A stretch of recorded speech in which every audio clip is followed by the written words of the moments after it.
Just imagine करो guys कि आप अपने क्लास में बैठे हो और इतने में जो स्कूल के प्रिंसिपल है वो क्लास में आ जाते हैं और एक अनाउंसमेंट करते हैं कि हमारे स्कूल की एक ट्रिप निकलने वाली है।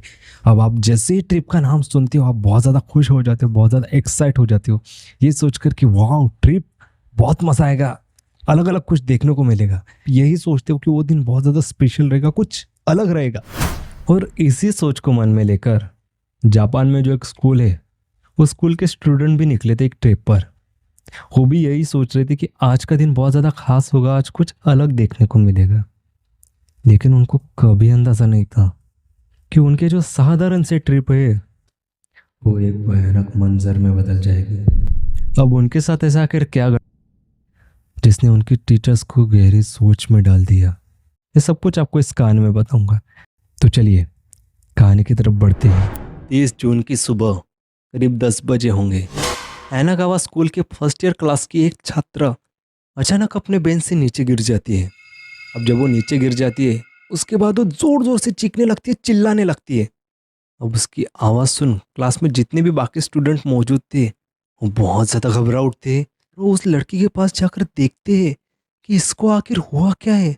अब यहाँ पर जो लड़की नीचे गिरी थी वो लड़की ऐसे हरकतें कर रही थी कि जैसे उसके हाथ पैर बिल्कुल भी मूवमेंट नहीं कर पा रहे हो, जैसे उसको किसी अदृश्य ताकत ने पकड़ लिया हो, बहुत जोर से जकड़ लिया हो।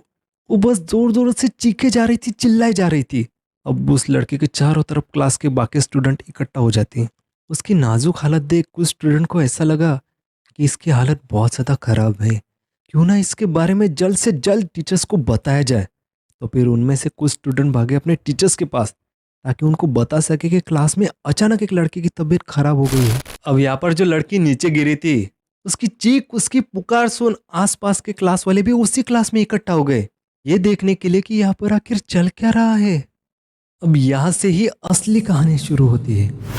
अब जितनी भी लड़कियां फर्स्ट ईयर क्लास में इकट्ठा हुई थी उनमें से एक लड़की ने सोचा कि जो लड़की नीचे गिरी है बेचारी बहुत ज़्यादा तकलीफ में है, क्यों ना इसको उठाकर थोड़ा बेंच पर रख दो ताकि इसको थोड़ा सा अच्छा लगे। तो वो गई उस लड़की के पास उसको उठाने के लिए, पर जैसे ही इस लड़की ने उस पीड़ित लड़की को हाथ लगाया यहाँ पर कुछ अलग हुआ। अब तक जो पहली लड़की चिल्ला रही थी वैसे ही हरकतें अब वो दूसरी लड़की भी करने लगी। क्लास में जितनी भी लड़कियां मौजूद थी उनको कुछ भी समझ नहीं आ रहा था कि ये क्या हो रहा है। पहले ये, अब ये तो बस एक शुरुआत थी। अब देखते ही देखते उस क्लास के 3 से 4, 4 से 6, 6 से 15, 15 से 27, एक साथ 27 लड़कियां वैसे ही हरकत करने लगी जैसे वो पहली लड़की कर रही थी। सोचिए कितना ज्यादा भयानक मंजर होगा वो। जैसे ही क्लास टीचर उस क्लास में पहुंची उन्हें कुछ भी समझ नहीं आ रहा था कि ये सब क्या है, ये क्या हो रहा है सब। वो देखकर उनका दिमाग काम करना बंद कर चुका था। अब क्लास के अंदर जो भी लड़कियां ऐसे अजीब व्यवहार कर रही थी, अजीब हरकतें कर रही थी, उन सब में एक बात कॉमन थी और वो थी वो सभी एक ही बात बार बार दोहरा रहे थे, मार डालो और मर जाओ, मार डालो और मर जाओ। उनकी ऐसी बातें सुन, उनकी ऐसी हरकतें देख ऐसा लग रहा था कि उनके दिमाग पर कोई और कंट्रोल कर रहा है। अब सभी स्टूडेंट की हालत देख टीचर्स ने सोचा कि हालात को जल्द से जल्द काबू में लाना बहुत ज़रूरी है। इस वजह से उन्होंने क्या किया कि कुछ स्टूडेंट को क्लास के बाहर गलियारों में भेजा ताकि थोड़ी शांति बनी रहे। लेकिन जैसे ही कुछ स्टूडेंट थे वो गलियारों में गए, इनकी हरकतें और ज़्यादा अजीब और भयानक रूप में बदल गई। उनका ऐसा मानना था कि गलियारों के खिड़की के पास से कोई गुजरा जो इन्हीं की तरफ देख रहा था। अब जो वो चीज थी उसे देख इनकी हालत और ज्यादा बिगड़ गई और ज्यादा अग्रेसिव।